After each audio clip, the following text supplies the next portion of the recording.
जय हिंद दोस्तों। आज की क्लास में जानेंगे कि वीटो क्या है, यह वीटो पावर किसी देश को कैसे मिल सकता है और साथ ही ये भी जानेंगे कि भारत को वीटो नहीं मिलने में जिम्मेवार कौन है। सबसे पहले जानते हैं कि वीटो क्या है। वीटो एक प्रकार से समझिए कि किसी प्रस्ताव को रोकने यानी उस प्रस्ताव को पारित नहीं होने देने का एक नकारात्मक शक्ति है। उदाहरण के लिए समझिए कि पाकिस्तान कश्मीर मुद्दा को लेकर यूएनओ में गया। मान लीजिए कि वहाँ पर बहुत देशों ने पाकिस्तान को समर्थन भी किया और सुनवाई होने लगी। बहुत से देशों ने कहा कि भारत कश्मीर में अत्याचार कर रहा है, इस पर सैंक्शन लगने चाहिए, इस पर कार्रवाई होनी चाहिए। लेकिन भारत के समर्थन में रूस ने यह कहकर वीटो लगा दिया कि यह मुद्दा बेबुनियाद है। जैसे ही रूस वीटो लगाएगा, इसके बाद इस पर सुनवाई नहीं होगी, यह मुद्दा ही रद्द हो जाएगा। हालांकि अगर फिर से इस मुद्दा पर बहस करवाने के लिए फिर से यूएनओ में इस मुद्दा को रखना होगा। अब समझ में आ गया होगा कि वीटो क्या है।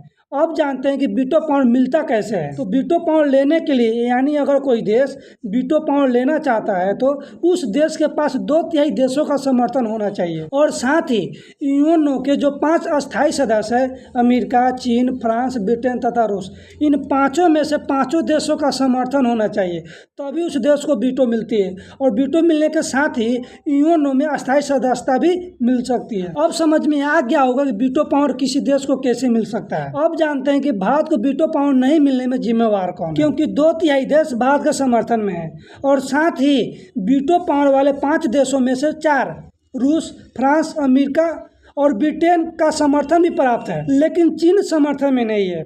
जब भी भारत यूएनओ में अपने वीटो प्रस्ताव को लेकर जाता है तो चीन इस प्रस्ताव को वीटो लगा देता है, यानी इस प्रस्ताव को पारित नहीं होने देता है। यानी कहने का मतलब है कि भारत को वीटो पावर नहीं मिलने में सबसे बड़ा जिम्मेवार चीन है। अब आपके दिमाग में सवाल आता होगा कि ऐसे में भारत को तो वीटो पावर नहीं मिल सकता है, क्योंकि चीन तो हमारा जानी दुश्मन है, यह भारत का समर्थन करेगा ही नहीं। लेकिन थोड़ा रुकिए भाई, चीन एमटीसीआर का सदस्य नहीं है और एमटीसीआर में भारत के पास वीटो पावर है। यह एमटीसीआर क्या है, इसके बारे में अगले क्लास में चर्चा करेंगे।